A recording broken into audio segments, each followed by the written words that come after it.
Well, welcome back to another Shabbat edition of the YAHOWAH blog, this from our Ocean studio. I'm your host, Craig Winn. In our last episode of Coming Home, a Voice, we began to consider the implications of what is the 20th Mizmor of Dod. It is the 20th Psalm for those who prefer to use the English nomenclature. And we're going to reprise where we were in our last program so we can pick it up and move on from there in context. It is always a joy to delve into what our King wrote 3,000 years ago, because almost every word he uttered has prophetic implications for our day. So this one begins a Mizmor, which is a song of Dod, the beloved, to the enduring leader, on behalf of the everlasting conductor and eternal director. The one that Dod is speaking of would be Yahweh, his father. Now keep in mind, Dod is the end all and be all of life. He is the actual chosen one.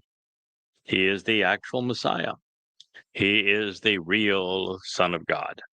He is the one who came in 33 CE, and exactly the day that he said he would fulfill Pesach, Matzah, and Bakorim, and he was the one who was crucified by Rome.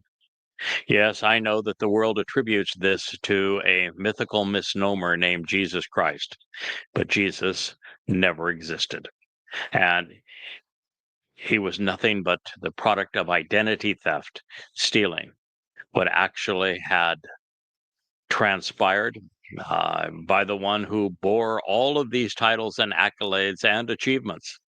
That is, if you prefer to trust Yahweh, who reaffirmed all of this, as opposed to, but I, Paul, say.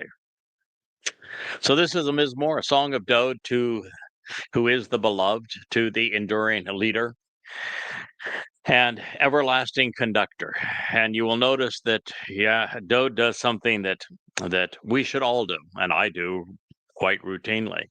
He began his statement with the name of names, the name beyond all names, the one and only name of God. If you do not know, love, and pronounce, acknowledging Yahweh's name, you do not know God, and God does not know you. Yahweh is the proper pronunciation of the name of our Elohah God, as directed by his Torah teaching regarding his Haya existence and our Shalom restoration. Yahweh wants to respond to you in the day of troubles. Yom Sirah, during the time of in unavoidable circumstances, the day of dire straits, of vexing calamity, of debilitating stress and adversarial anguish. It's from Sar, which means to be narrowed and confined by foes and oppressive situation. He wants to lift you up so that you become unassailable. He wants to continually demonstrate his desire to protect you in the name of the God of Jacob, meaning the one who replaces and supersedes by circumventing and overreaching. Jacob is a synonym for Yisrael. So in these words, we have quite a lesson, and this is Psalms Mizmor 21. And the lesson here is that Dod is the most prolific spokesperson for Yahweh of all of the prophets. He knew Yahweh better than anyone. He was the one that Yahweh said, he is my chosen over all others. He is my beloved son. I am his father. I have chosen to anoint him to be the king of Israel. He is the one whom Yahweh says will be returning. He is everything that is important in our lives. And he wrote of his father and say that Yahweh wants to respond to you. He's speaking now to Yisrael. And so Yahweh's desire This was written in the imperfect Jusiv because Yahweh speaks of God in third person. Yahweh wants to respond to you. Ana. Ana is such a powerful word in this particular case because we very seldom see Ana ascribed to Yahweh, and it's always written and addressed to us. Yahweh has provided 7 annual invitations for us to meet with him. They're called Moed and Mikre, and they are God's summons to us to meet with him. Our response to them should be to Anah, to reply, to answer, and to meet God on the schedule he has provided and for the purpose that he intends. In this particular case, he is now saying that he wants to respond to us. He wants to respond particularly on behalf of Yisrael and of his covenant family. And so he's saying that there is a day of a Yom Sar coming, a day of tremendous trouble. That day, my friends, is just 11 months away. It is going to begin on the 22nd of May in 2026. I know this because that is Shabuah. Shabuah is the final harvest prior to the time of Yaakov's troubles. Shabuah means 7, and it will be fulfilled 7 years prior to Dod's return with Yahweh in year 6000 Yah, which is 2033. And so we know that the Shabuah it is 7 years prior to 2033 would be in 2026, and in that year the day of sevens falls on a Shabbat, the 22nd of May. And so it is on this day that Yahweh wants to respond to his covenant family, and his intent is to lift us up so that we become unassailable. And what this means is that we are being ingathered, we are being withdrawn.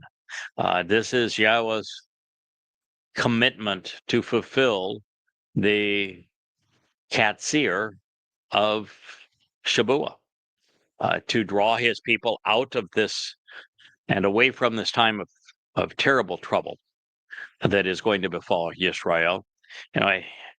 After this highly flawed preemptive strike on Iran and what has become a disaster in Gaza, a failed strategy executed poorly, and becomes a suicidal nightmare for Israel, is going to bring the wrath of the world, has already brought the wrath of the world on God's people.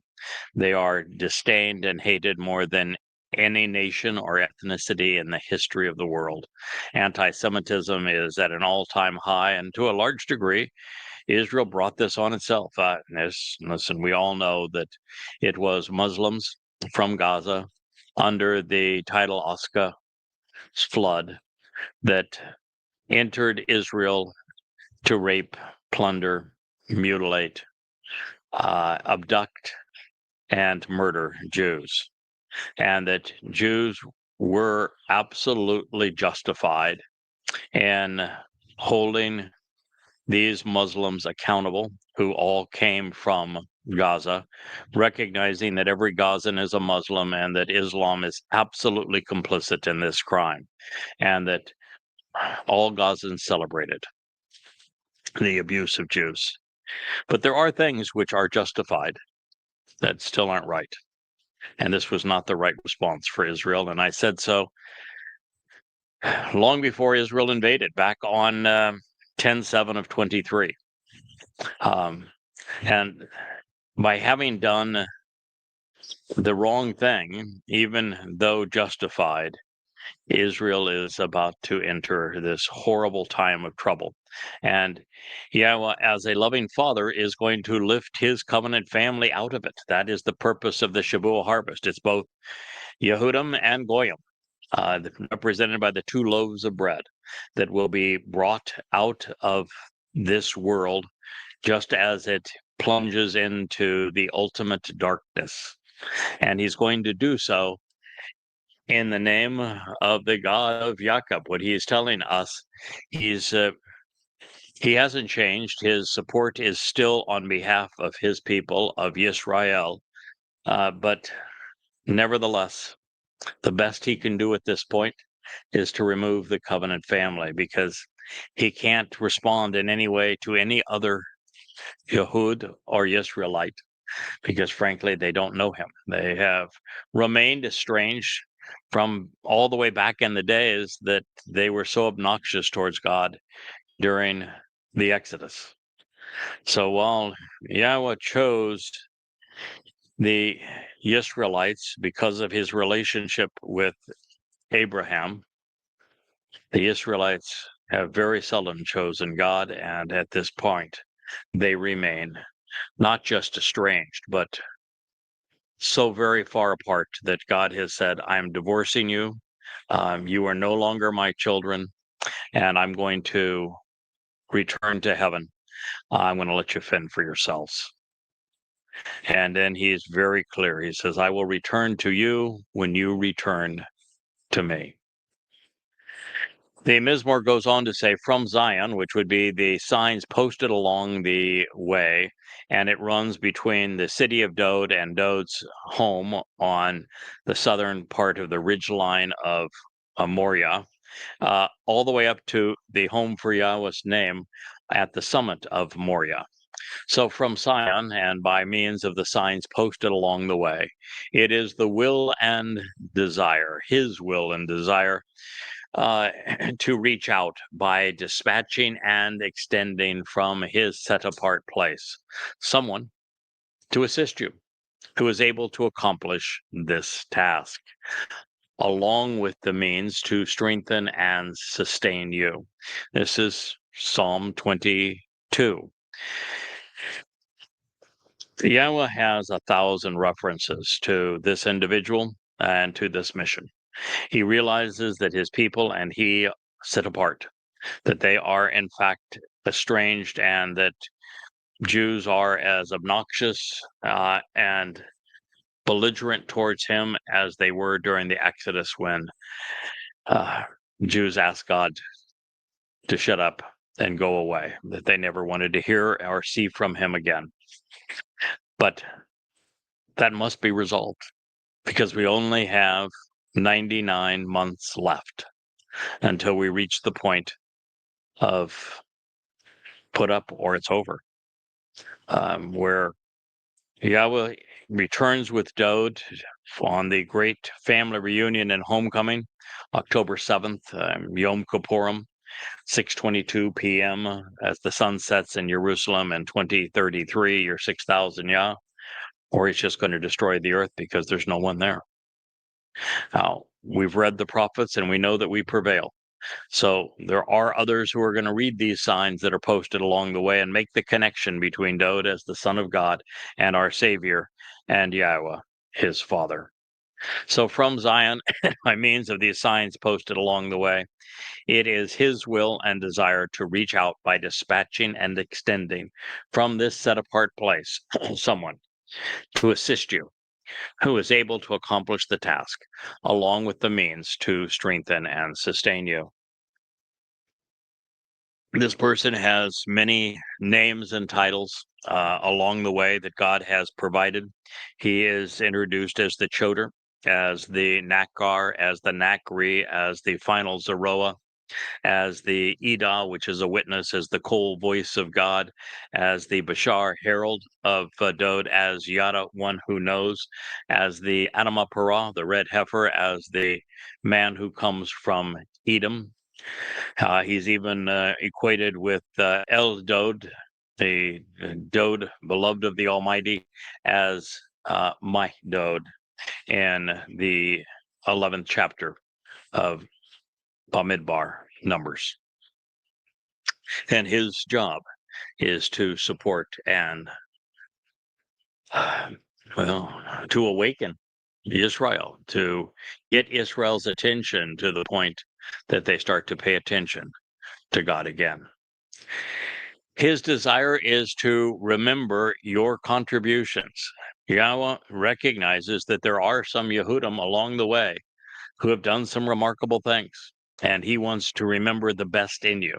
This is the whole beauty of what Dod did on Matzah that makes us appear perfect in God's eyes. He took the guilt of every covenant member and on his soul, and he carried it into Sheol to deposit it there, never to be seen again.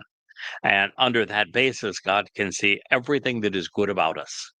He can celebrate all of our achievements and our contributions without ever being distracted by our failures from time to time. And so God's choice is to zakar, to remember all of your contributions. Zakar is also an insightful term here because the verb zakar, which means to remember, is written identically with the noun zakar, which is memorable men. So his desire is to remember and to acknowledge the memorable men and all of your contributions, along with those of your branch, your means of ascent and way of withdrawal. The ultimate branch is Dod. He is the Shemak, the literally the branch that is off the tree of lives. But he has a stem who works in conjunction with him, the Choder, who provides access to the tree of knowledge so that God's people might know enough to be able to make an informed decision at this time. So, along with those of your branch, your stems, your means of ascent, and by way of withdrawal, of the accepted and anointed, the Dashen, the one who was prepared and prospered, then became overtly satisfied. Um, because Dashen is not the primary word for anointed, it's used in the 23rd Psalm, however, to convey the idea of anointed. It's associated with olive oil, which is why it has that connotation. But this could speak of both Dod as the king and of Yada as his herald, because while Dod is the anointed one, his herald has been prepared and will prosper on his king's behalf. So both individuals fit into that nomenclature of Zakar, which would be to remember the most memorable of men. Pause now and contemplate what this means. Psalm 23. Mutually beneficial relationships are always reciprocal. Therefore, it is appropriate for Yahweh to contribute on behalf of those who have made contributions to his people. In this regard, there are two individuals who stand out, Moshe and Dod, one of whom is being designated here by the reference to the branch, being used as a means to ascend and to provide answers, as well as being acceptable and anointed. And while Dod is the richest individual as it relates to these qualifications, he does have a lesser luminary that is that reflects his illumination, that serves as a stem beneath him to also play a significant role in bringing God's people home. So Yahweh is going to forever cherish Dod's contributions and even those of his herald to the covenant family. And we will all appreciate the means he has provided to withdraw us from the caustic nature of religion and ascend to heaven at this exceedingly troubled moment in time. As I shared with you a minute ago, the above 20 song, in it, the author also used Deshan in conjunction with Sa'ar to say, you have prepared and arranged, putting in place a table before me, conspicuously beyond the presence of my adversaries who would narrow my scope and silence me. Sa'ar. You have anointed Deshen, my head, with oil. My cup overflows in abundance. When Deshan is used in the Torah, especially by Moshe, it speaks of prosperity. We find this in Devarim, Deuteronomy 31:20, but it also is used in Shemoth, Exodus 27:3, when describing the construction of a receptacle designed to collect the ash and the fats of the sacrificial lamb once the inedible parts were burned outside of the tabernacle. That definition does not fit this context because the remains are without value, leaving us with anointed and acceptable, uh, as well as prosperous. And since Dode is the one that Yahweh anointed, all fit him. And if we turn to accepted, then it also serves to tie Dode's Bashar and the king together. Now, moving on to the next statement. We've long since come to realize that the symbolism of Leb heart has evolved over the 3,000 years since this was written. In Dode's mind, he ascribed these words to convey through Leb that it served as the seat of judgment, the place where observation and experience coalesced with character and with intellect, all to produce the best possible plan of action, one in which the individual is motivated and confident in being able to achieve. Today, we'd call it exercising good judgment so that our actions are reasoned and right. The text reads of Dode's song. He wants to give to you, Nathan La'ata.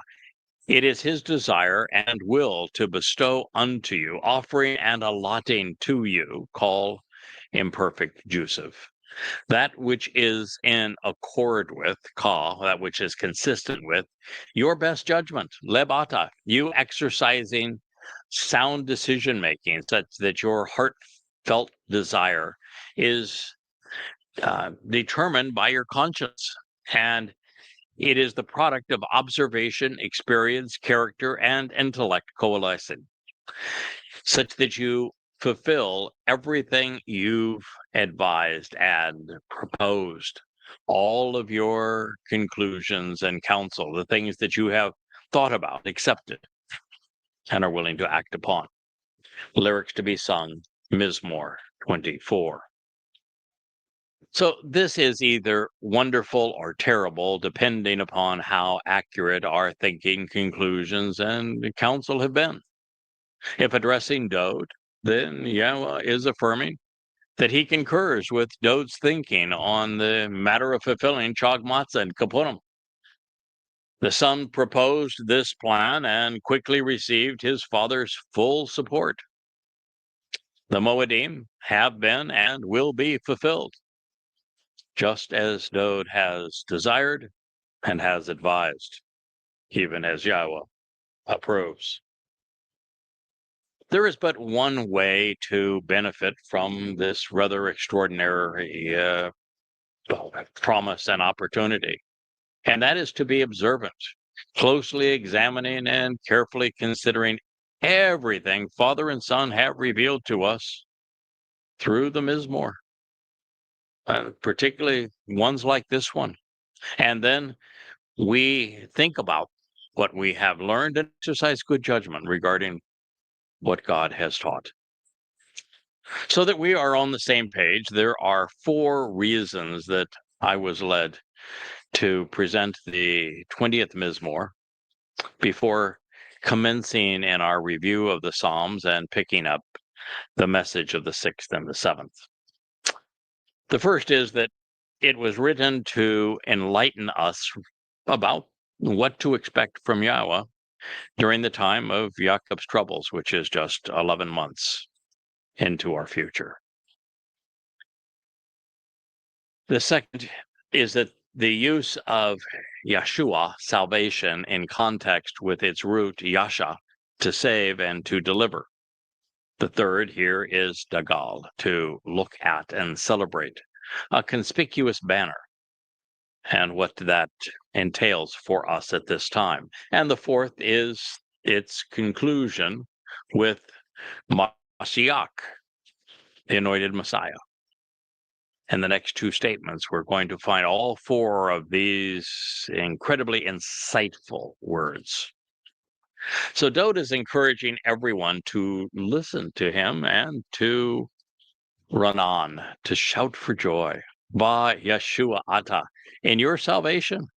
It is an expression of the benevolent idea that Dode, like every member of the covenant family, celebrates the addition of each soul to the Bereth.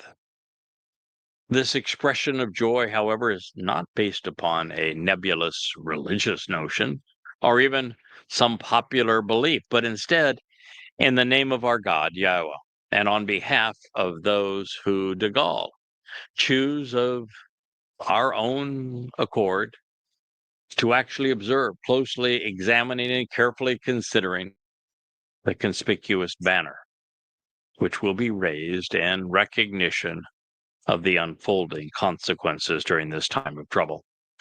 Now, up to this point, we have been uncertain as to whether this Mizmor has been addressing Dode or his primary witness, his Bashar herald, whether it's devoted to increasing Yisrael's knowledge of him or the awareness that he will soon have a Bashar. And now, based upon the use of the first person plural, it appears that the answer is both. Revealing that Yahowah is interested in what Dode has accomplished, at this point would accomplish, and now has accomplished. And he's also informing Yisrael about it and telling them that Dode will have a herald that will bring this to your attention and reacquaint you with the profound importance of Dode being the chosen one, the Messiah, King, and Savior. We want, it says, to shout for joy. Run on.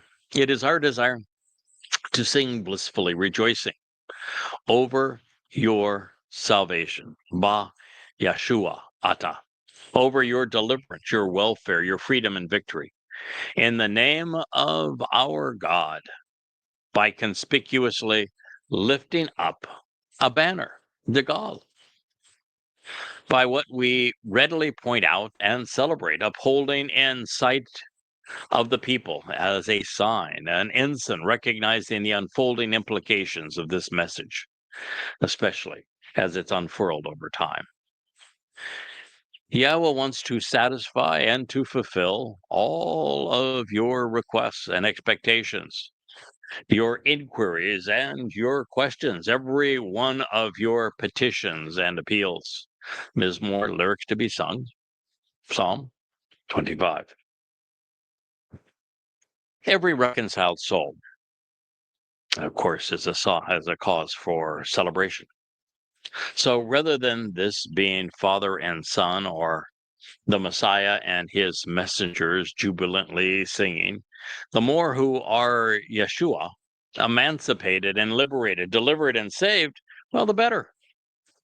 Well, to some extent, Yahowah is still far more interested in quality than he is in quantity. He is not trying to save everyone.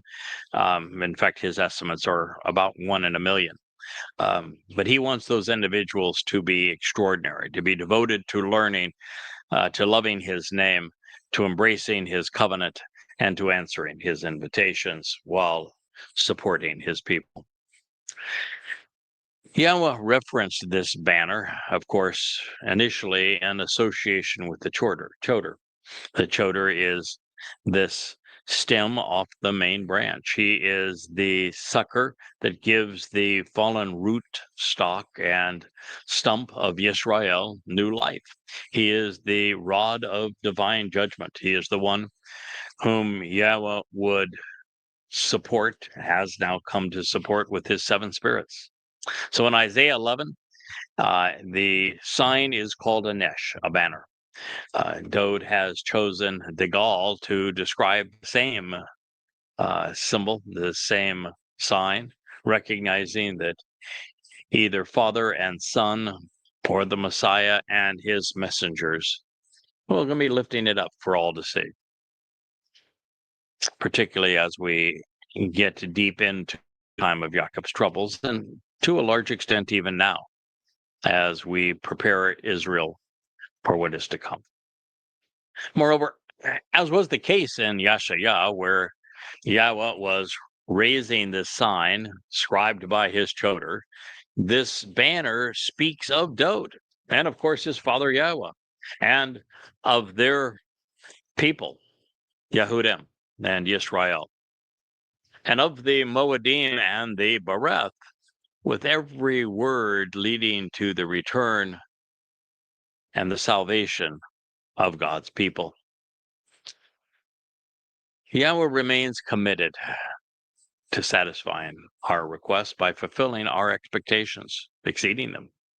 But here, context is especially important because this was written to those who were saved in the name of God and who chose to consider the conspicuous banner which is going to be raised and scroll across the sky. Many of the words written on that sign will have come from Dod, and all would have been inspired by Yahweh, either directly through his prophets or born out of thoughtful consideration of what they have written. I'm convinced, so is Yahweh, that you are listening to the contents of this sign now, even as you consider this Mizmor, and that these books you see off my left shoulder here, they will comprise that scrolling banner. Yada Yahowah. The flow of this sentence is also interesting, and that the fulfillment of our requests and expectations follows the celebration of our deliverance. This isn't God granting a temporal or a mundane prayer request of some sort in the here and now, but instead promising that life with him in the hereafter will be extraordinarily fulfilling. This serves as an affirmation that we, well, have been right all along. Our salvation is far less appealing than the prospect of exploring the universe with its creator, and with our Heavenly Father enriching and empowering, even enlightening and emancipating each of us every step of the way. It is such a divergence from the religious perception where salvation is the ultimate goal. But with Yahweh, salvation is simply part of the process, and that when Dod perfected us by carrying our guilt into Sheol so that we appear perfect before God, he has delivered the verdict already. We're not guilty. He doesn't even need to save us. So we're delivered into his company, into his power, such that we can be enriched and enabled by him and live wonderful, expansive lives in the fourth, fifth, sixth, and seventh dimensions.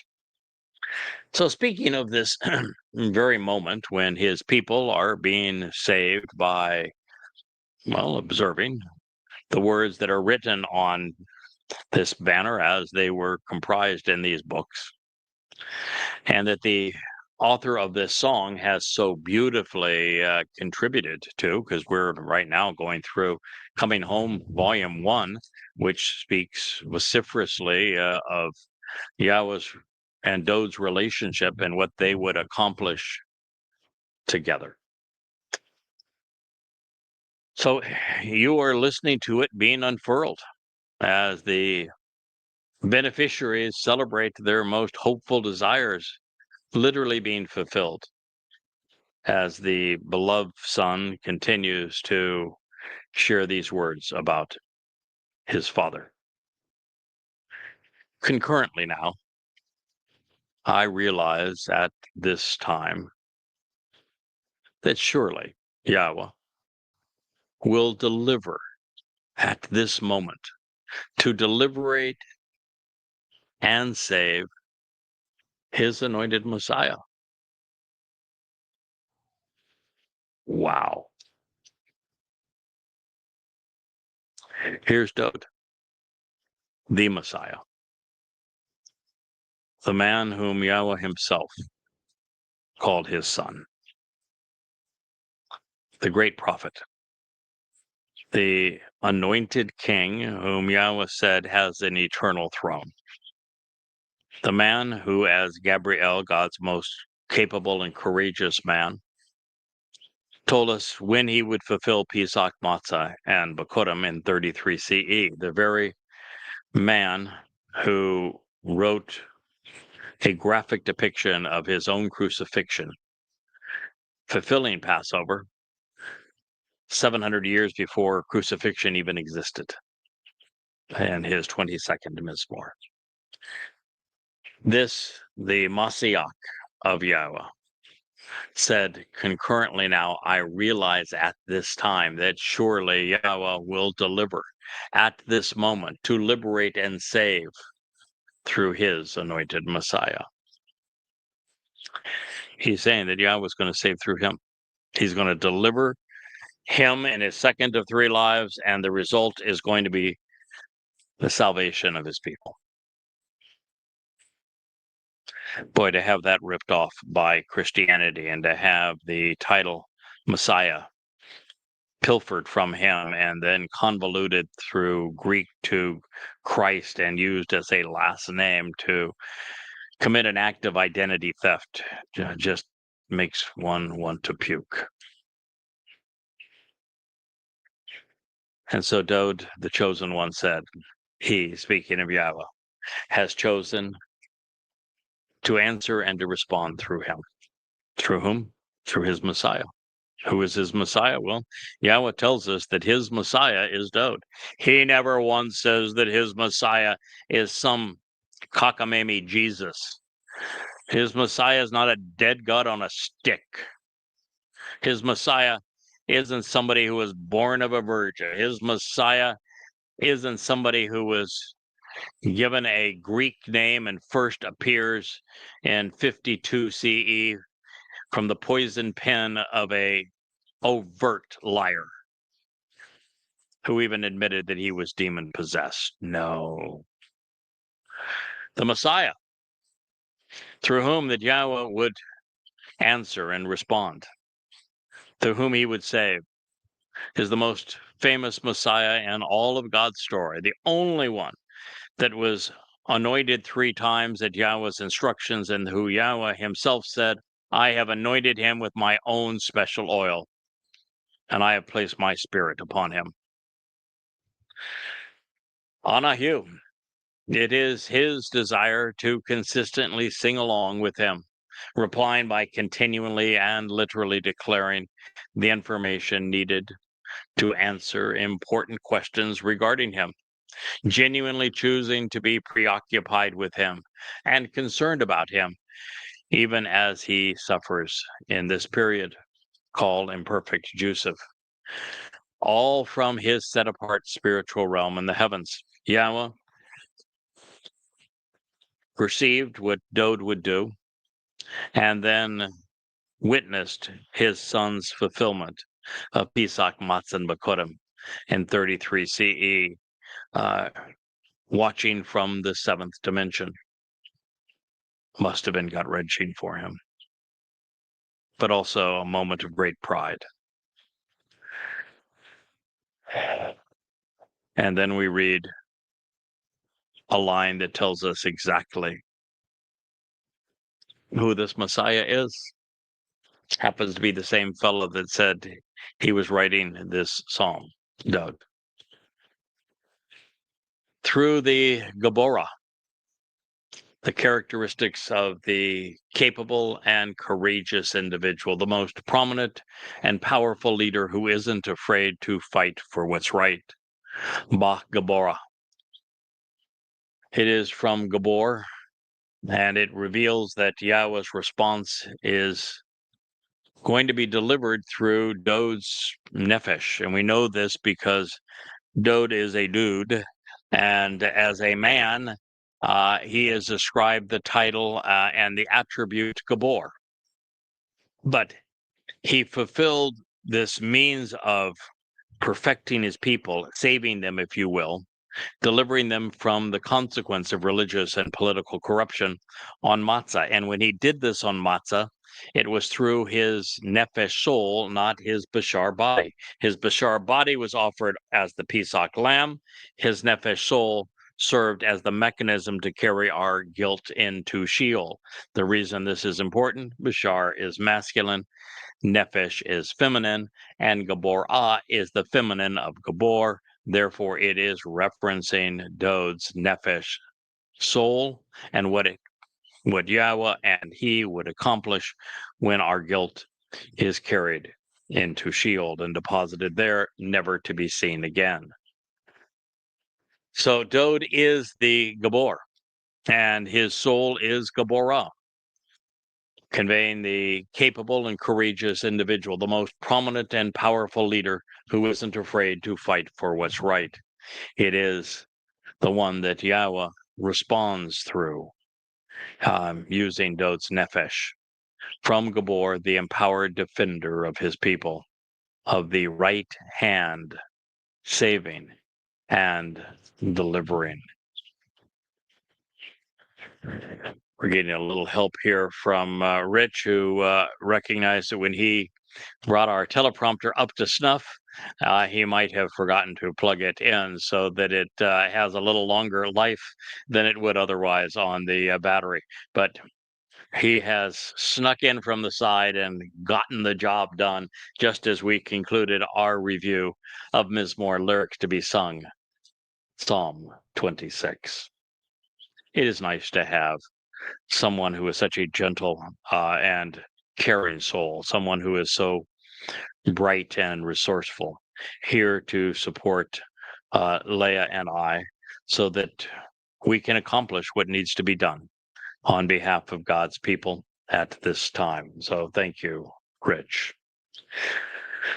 So after telling us that Yahweh was in full agreement with his proposal pursuant to Yisrael's salvation, we read that father and son were celebrating the result, even lifting up a banner explaining how God would surpass our expectations, one written by his herald. And in this regard, and at this moment, Yahweh vowed to deliver his anointed Messiah. God then reaffirmed that he has chosen to respond in this manner, sending his Gaborah, the soul of the most courageous and compassionate, capable man who would ever live. This also ties the prophecy that Dod gave Daniel in what's called Daniel 9, because the conveyor of that prophecy is delineated by Daniel as as a man, not as a malach, spiritual messenger. And his name is Gabriel.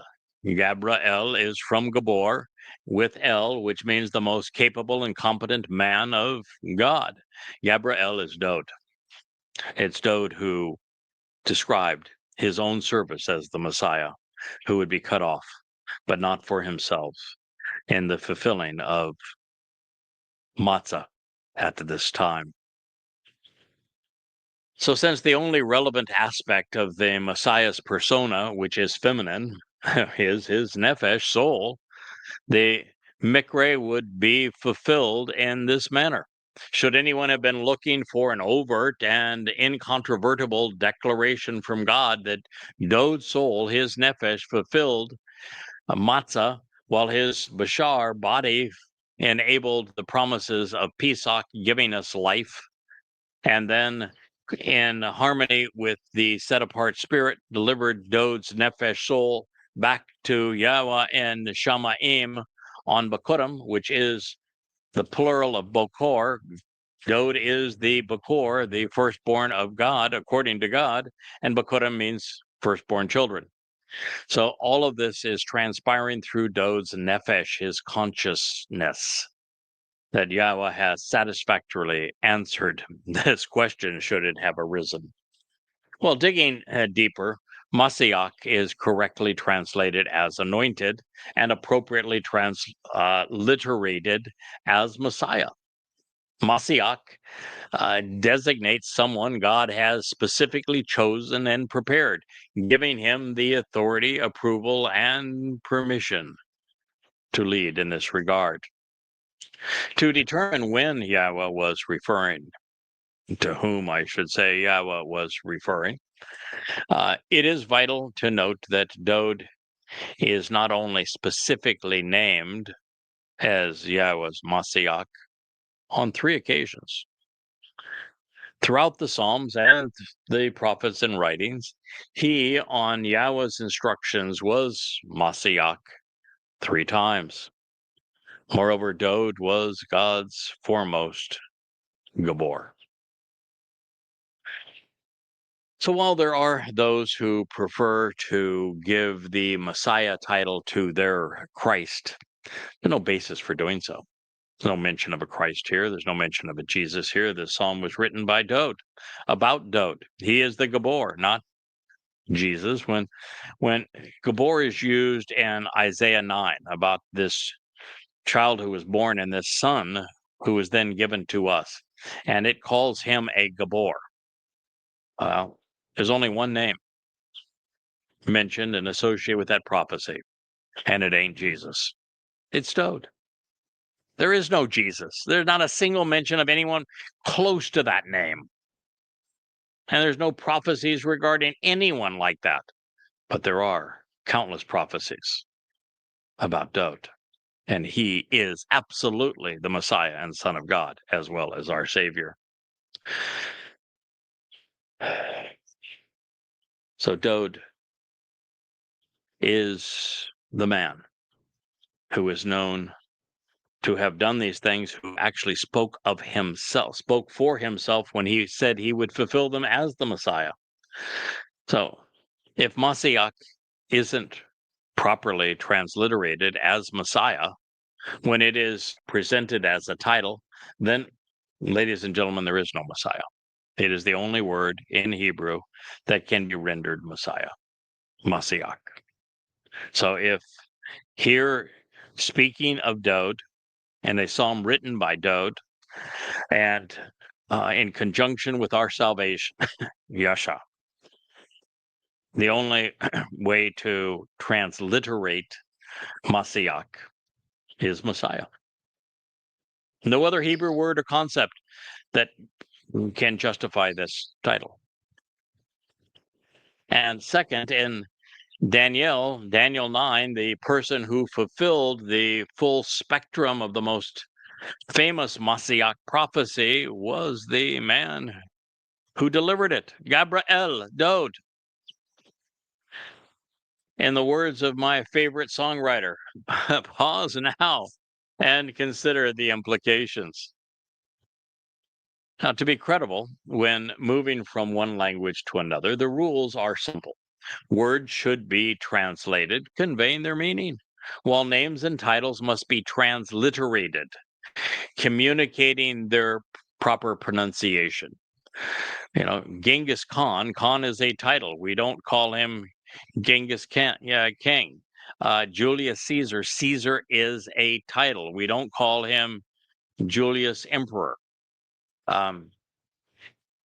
It's Pharaoh Thutmose, who was the Pharaoh of the Exodus. Pharaoh is his title.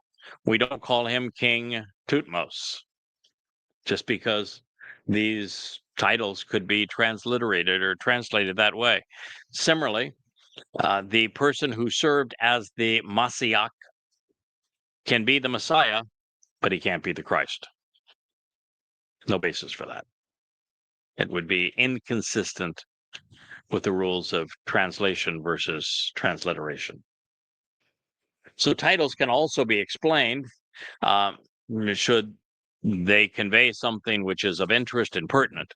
With Dod, Mashiach is used as a verb, a noun, and as a title, making him both anointed and the Messiah.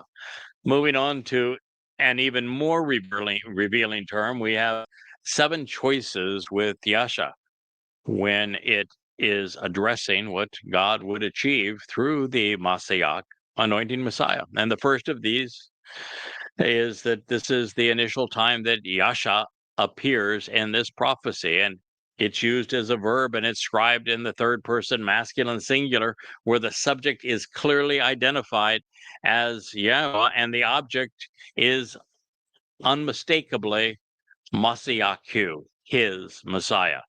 Dod is Yahweh's Messiah.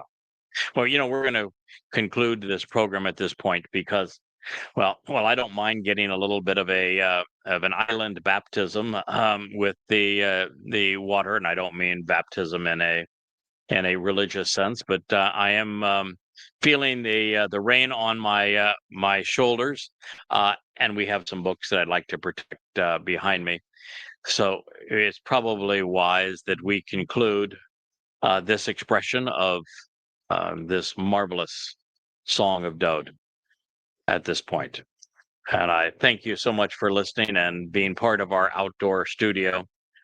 I am Yada, and we are speaking about the great Messiah, Dod David. Thank you for listening.